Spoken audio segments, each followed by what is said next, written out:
കേരളത്തിന്റെ ചരിത്രത്തിലെ പ്രധാനപ്പെട്ട ചില നവോത്ഥാന പ്രസ്ഥാനങ്ങൾ നോക്കാം. 1836 വൈകുണ്ഠ സ്വാമികൾ ആരംഭിച്ച സമത്വ സമാജമാണ് കേരളത്തിന്റെ ചരിത്രത്തിലെ ആദ്യത്തെ നവോത്ഥാന പ്രസ്ഥാനം. 1903 ഈഴവ സമൂഹത്തിന്റെ ഉന്നമനത്തിന് വേണ്ടി ശ്രീനാരായണ ഗുരുവിന്റെ ആഭിമുഖ്യത്തിൽ ആരംഭിച്ചാണ് ശ്രീനാരായണ ധർമ്മ പരിപാലന യോഗം അല്ലെങ്കിൽ SNDP എന്നറിയപ്പെടുന്നത്. 1907 അയ്യങ്കാളി തന്റെ സാധുജന പരിപാലന സംഘം ഈ ദളിത് സമൂഹത്തിന്റെ ഉന്നമനത്തിന് വേണ്ടി സ്ഥാപിക്കുന്നത്.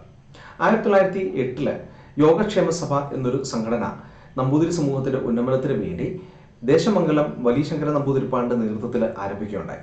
1909 പൊയ്കയിൽ യോഹനാനാണ് പ്രത്യക്ഷ രക്ഷാ ദൈവസഭ സ്ഥാപിക്കുന്നത്.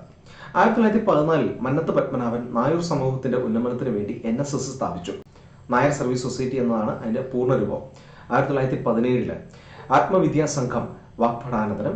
1920 വക്കം മൗലിയുടെ നേതൃത്വത്തിൽ തിരുവിതാംകൂർ മുസ്ലിം മഹാജനസഭയും സ്ഥാപിച്ചു.